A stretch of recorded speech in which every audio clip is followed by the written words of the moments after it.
Hello and welcome to another episode of the Opus Well Style podcast. I'm Iván Watanabe here with my partner Evan Wohl. Evan, how are you? I'm doing great. How's it going today?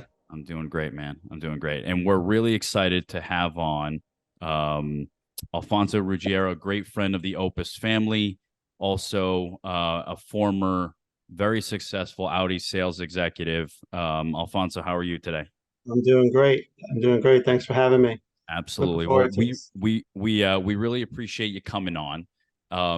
We were just talking about this. The car buying world and experience is so foreign to everybody who's not in the Yeah, business, right? And yeah, so, absolutely. we always have a lot of questions about, should we be buying or leasing or how do we structure a deal? So for today, we're excited to have you on to kind of give us the ins and outs of buying a car or leasing a car as sort of an insider. Okay. All right. Sounds great. Sound good? Yeah, sounds good. Awesome. Awesome. Awesome. So, So I think for us, like, why don't we start by talking about, let's start with leasing. So okay. if Yeah, you lease were is a lot if you more were gonna go, complicated. say that again.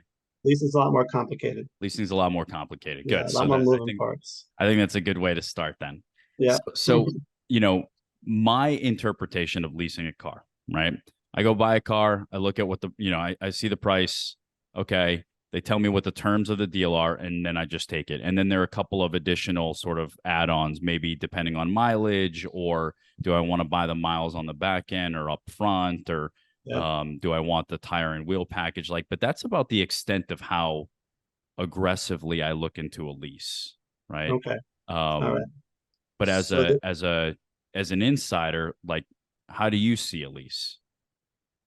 so being from working for Audi of America for 20 years career there, there's a lot of moving parts that go into a lease that most people don't even realize. And as a consumer, a lot of times people want it to lease. I would say probably like 70% of my customers that came to see me to buy a new Audi, 70% of them leased, 30% of them financed. Hmm. Okay. And we'll probably get into the reasons why that percentage is so high in leasing. But when it comes to leasing, a consumer normally walks through the door and they normally have a certain budget in mind that they have to kind of stay within if they did some homework before they came in. So they have this monthly budget in their head where they want to stay. So they come in and they basically have the two biggest questions. What's the monthly payment? And how much total out of pocket do I have to put down?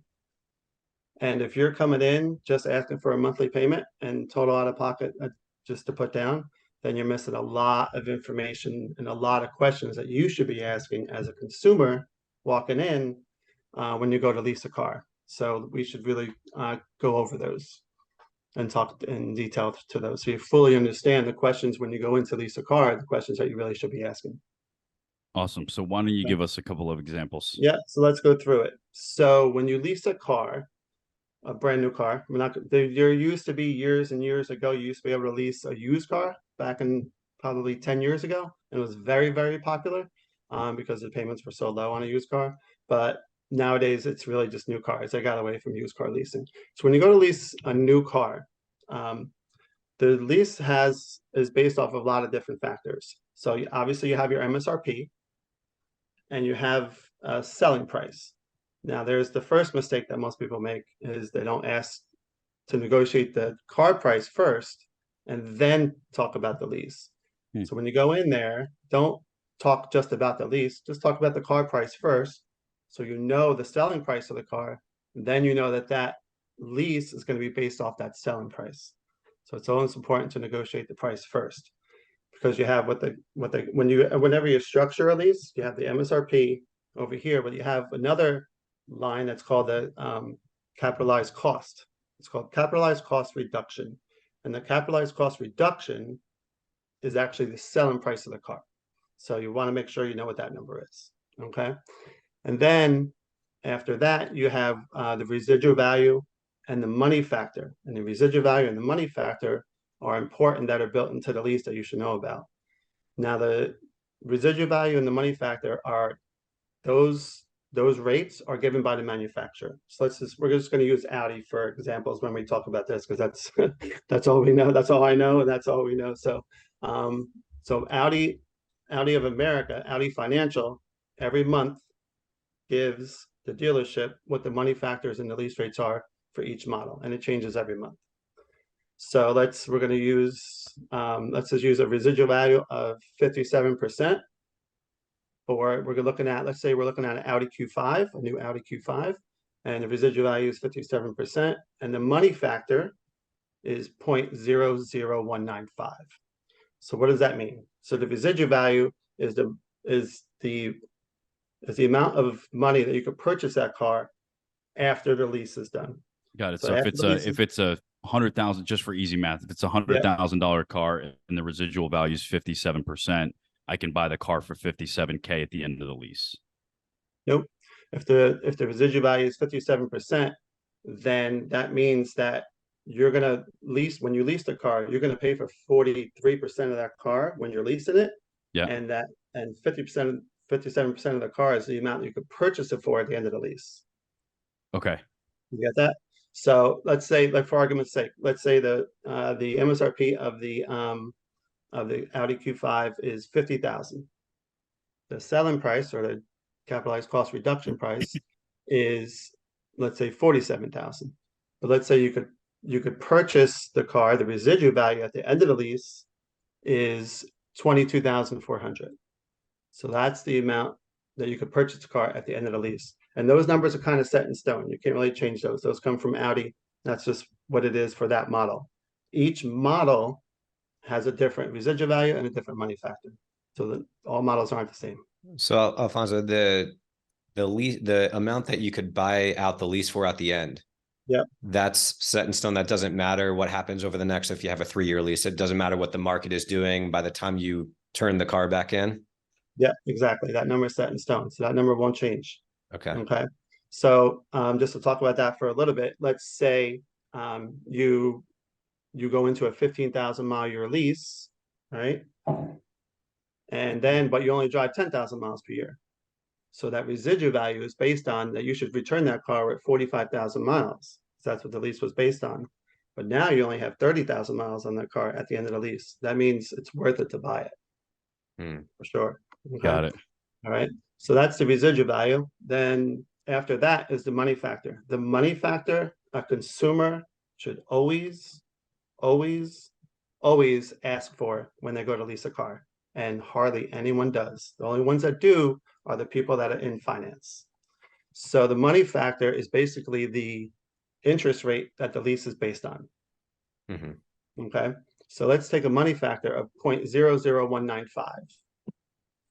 Easy, quick calculation to determine what a percentage rate is off of a money factor is you take the 0.00195 and you multiply that by 2,400.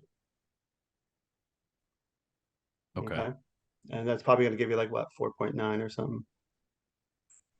I can't do math off the top of my head that fast, but I trust your, let's see what this is here. So if we did 0.00195 times 2,400, 4.68. 4.68. Okay. Yeah.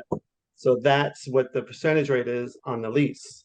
Every car, every model has a different money factor when you go to lease a car, but it's important to know that. Now, key note on the money factor. Let's just say it's 0.00195. The dealership can actually increase that money factor. And if they increase that money factor, it's going to give you a higher interest rate on the lease. And the dealership's actually going to make extra money on the lease from the finance company. Okay. Got it.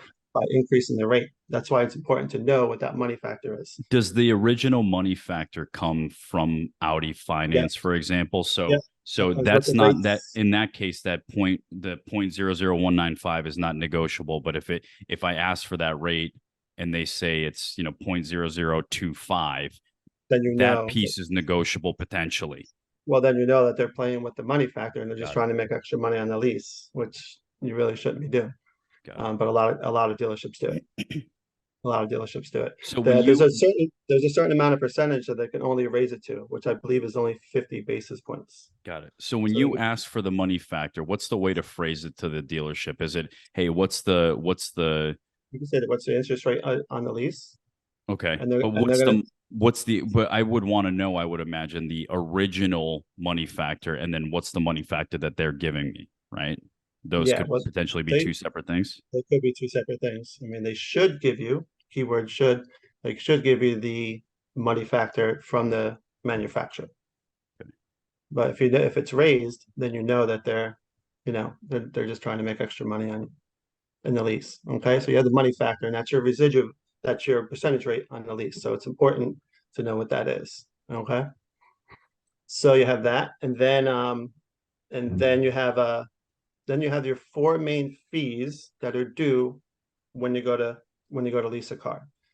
A lot of advertisements that you see out there, they bill whatever. You see like payments, billboards, $4.99 a month, $2,000 down. Mm-hmm. Well, that $2,000 down is in addition to the four main fees that you need to start a lease. That's just extra money down. Okay. So whenever you go to start a lease is a lot like when you go to rent an apartment. So you go to rent an apartment, and what do you usually need down? First month payment, security deposit, maybe last month payment. There's some money that you need down when you go to rent an apartment. No different than when you go to lease a car, because leasing a car is very similar to renting it from the manufacturer, right? So when you go to lease a car, you need the four main things you need down are the first month payment, your taxes, which we'll talk about in a second, because it's not the taxes on the full price of the car. Your bank fee. There's always a bank fee with every lease, and don't ever anyone tell you that there's no bank fee. If they tell you that there's no bank fee, that means they put it somewhere else in the lease. Because the manufacturer has to get paid their bank fee.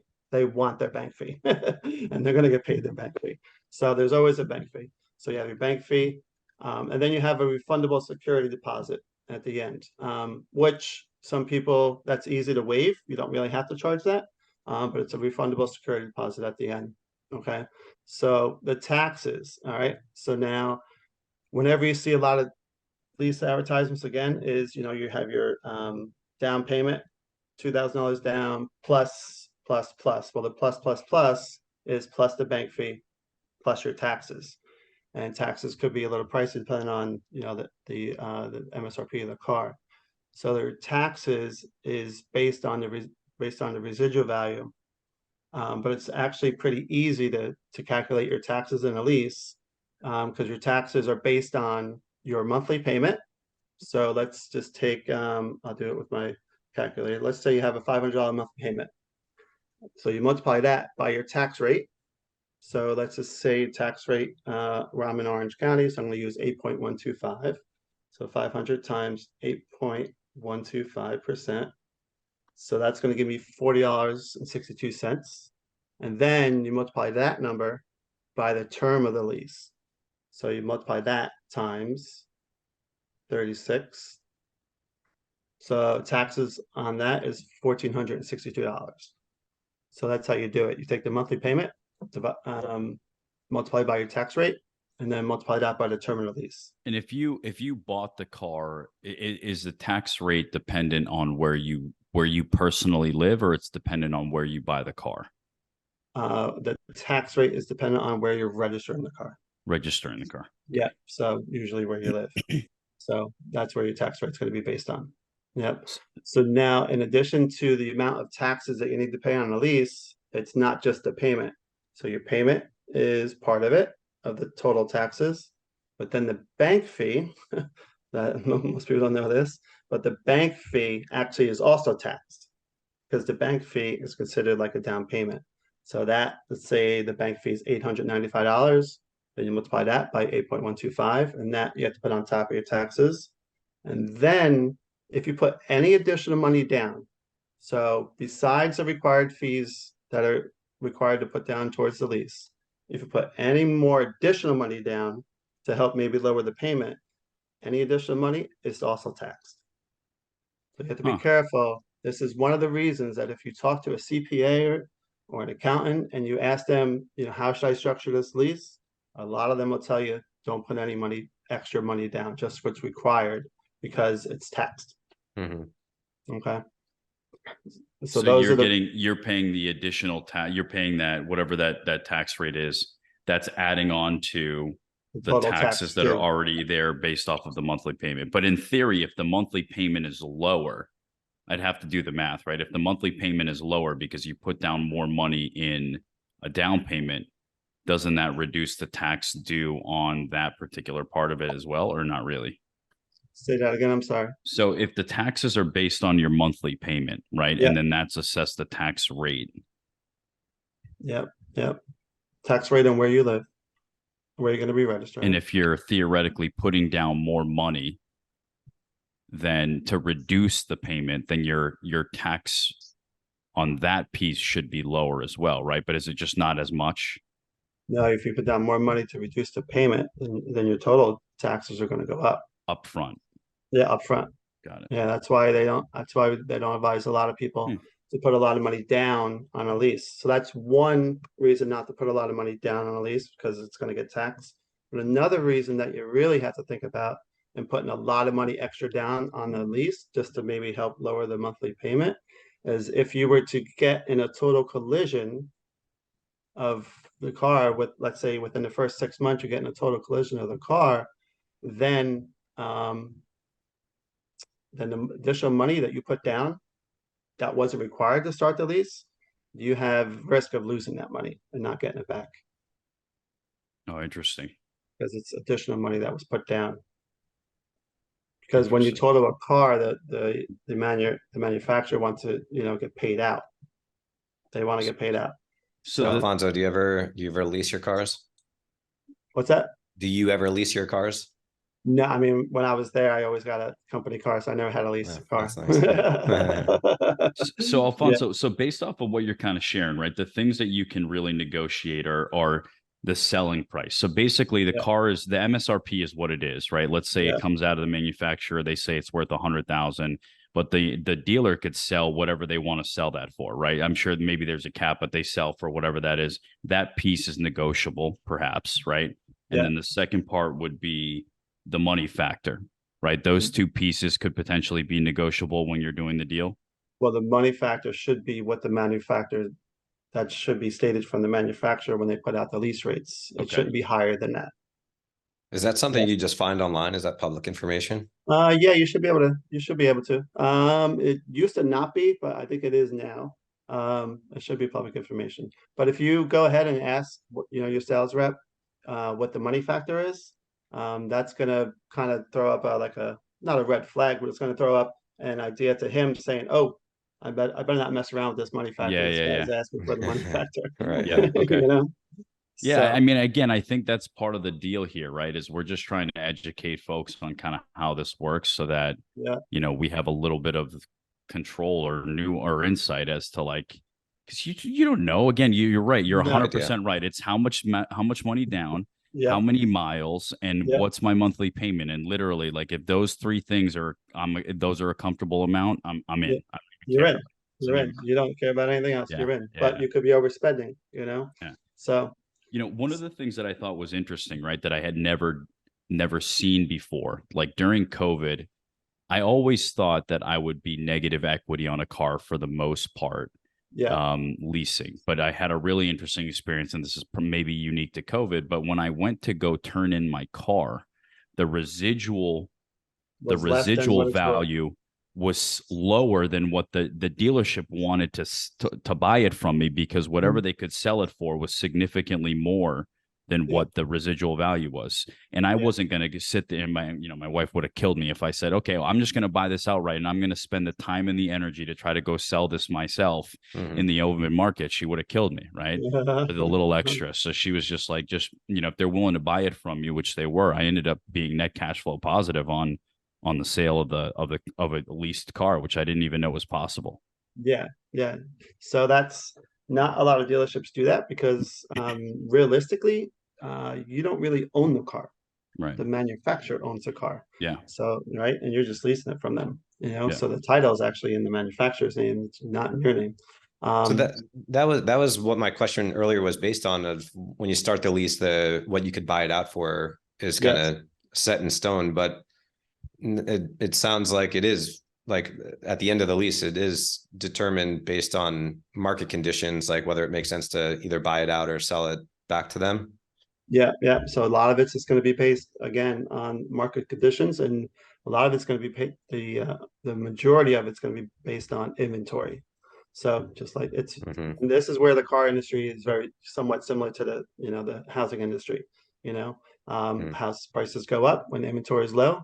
Same goes true for cars. Yeah. So when inventory is really low and there's a need for used cars, um, then your used car value is going to be a lot higher. So that's why you can actually have equity at the end of a lease if the lease rates were good going into it and was able to hold a lower residual value. Yeah, the lease rates going in were fantastic, but then coming out, I mean, it was, you couldn't strike a deal anywhere again Yeah. mid-COVID. Like if you got a car in, that thing was gone in probably 30 seconds, right? So they Yeah, were like yeah, dying to buy inventory to be able to sell it. and that's the And rare. That's if I the would have if I we had a baby on the way, so having the S5 wasn't going to be a good scenario because the seats are, like this, right? Like at yeah, a yeah, 45-degree angle for a car seat in the back. But yeah, if I could have held on to that car, I would have. But we needed a larger car, so I kind of just, it was just the way that that life worked. But yeah, I remember recommending to a lot of clients when they were coming due, what's the market look like? What's going to cost me a fortune to buy a new car? The conversation was really, well, maybe you should consider kind of buying out your lease if you can do it. So I think a lot of folks ended up doing that, in peak COVID times yeah, yeah, yeah, for yeah. sure. So Anything else that you think, the audience needs to know about the leasing experience, or any other things that you would kind of recommend in that space? sure. Yeah, absolutely. Just note too, like when you go to buy your lease even though you pay taxes on the lease to start, you still have to pay taxes on the price of the car at the residual value at the end of the lease if you go to buy it. So just it's good to know that. Gotcha. One thing that you really want to make sure that you have inside of your lease when you're leasing a car is gap insurance. You want to make sure that you have gap insurance when you lease a car. Some manufacturers, it's standard, some it's not. So what is gap insurance? Let's say you're leasing a car, and let's say you're into the car for about a year, and all of a sudden you hit a deer or something happens and your car is declared total. It's total. Like I said before, manufacturer's going to want to get paid no matter what. They want to get paid whatever's left in the lease. So what happens is your insurance company said, let's just say for argument's sake, you owe $25,000 left on the lease that you still have to pay, that the manufacturer wants to get paid at the time of the collision. But let's say that your insurance company comes and says, well, I'm sorry, but the car is only worth 20,000. We're only giving you 20,000. So they want 25,000 and they want 25,000 manufacturer, and your insurance company says, I'm sorry, but it's only worth 20,000. Well, then you're going to be liable to pay that $5,000 gap unless you have gap insurance built into the lease. Gap insurance built into the lease helps with that situation in the event of a total loss on a lease. So that's through the lease. It's not through your auto insurance. Correct. It's through the lease. It has to be Oh, built into the interesting. lease. Yeah, so it's very, very important that you have that built in. Awesome. All right, for the lease. Would you say that that's standard or rare? In the higher end cars, it's standard. Mm-hmm. But it also depends on state that you're in. I know in New York, most of it's standard, but not in Connecticut. So if you go to buy a car in Connecticut or even New Jersey, a lot of times it's not built in there, or they charge you. Like with Audi in New York, it was standard. Audi's it was always included with every lease was gap insurance. But if you go to like New Jersey, they might charge you like $400 or $500 just to have gap insurance. Got it. Every state's a little different. Every state's a little different. But when it comes to leasing, a lot of it's good to know if you should lease or if you should finance. It's good to know all the different aspects of leasing. But it's really depends on the person whether they're a good leasing candidate or not. It all depends on their habits and their driving habits, and if they like change, or if they don't want it, if they need all the best technology in their car, if they don't want to worry about a car if ever anything was ever to happen to it. that's just peace of mind for, 3 years. If anything happens to it, you have nothing to worry about. At least you're under a lease, you should be covered. Yeah. That's why Is a it, lot and of would that include like scratches and, scuffing rims and stuff like that? Yeah, so no, at the end of the lease, this is also important to know. At the end of the lease, you're going to have a lease end inspection, and a third-party company is going to come out and they're going to inspect the car, and they're going to walk around it, and they're going to have a little pad, and they're going to take little notes, and they're going to mark up anything that they see that is damaged. So they allow for certain wear and tear. Most of them, most manufacturers, including Audi, practice the credit card rule. So if damage is within the size of a credit card, then that's usually what normal wear and tear. If it's outside of a credit card, then that's when they charge you for it. But they're also going to charge you for tires. So if you do 15,000 miles a year, you do 45,000 miles in your car, when you bring that car back, that car is going to need tires, and they're going to charge you for tires. Just, you have to know that going in. If you do 10,000 miles per year and bring a car back with 28,000 miles on it, 30,000 miles, they'll probably won't charge it because there's some life left in those tires. Yeah. But yeah, just know that they're going to probably charge you at the Alfonso, end. I think it's probably a good time to pivot over to sort of the other option, right? Which is to buy a car. Like, what are the things, leasing is clearly complicated, and I appreciate you kind of sharing those. And in terms of like buying a car, like what are the general best practices around that, things that, a consumer can use for their ammunition when they go do that? I think the biggest thing when it comes to buying a car, or even leasing a car, but when it comes to really buying a car, what you really have to decide, if you're going to buy a new car, what you really have to decide is where you're going to service the car. Because where you service the car should be where you buy the car. Because it's great to have that kind of buy service relationship. Because when you do, if there's a situation and you're in there for service and there's a problem or there's an issue, if you didn't buy the car there where you're servicing it, then they're probably not going to be that apt to help you out. But if you bought the car there and now you're servicing it with them, then that dealership's going to bend over a little more backwards for you because you're a customer of theirs already. So I think that you have to kind of determine where you want to do that first. Then once you determine where you want to buy the car, then let's say you want to buy an Audi in Westchester. If I knew I wanted to buy an Audi in Westchester and I only wanted to service it in Westchester because I live, 5 miles from the dealership, then I would go to 2 other dealerships in New Jersey or Connecticut or even outside of where you want to purchase it from.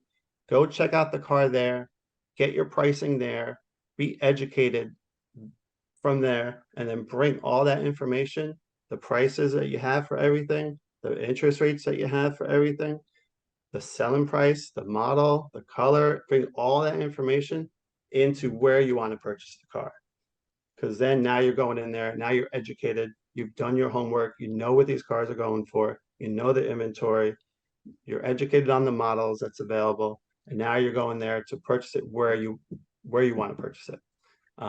Because then once you go there and then you have all this ammunition that you could now go back to them with, whether it's pricing or availability or colors, you already did all your homework. So that's what I would do.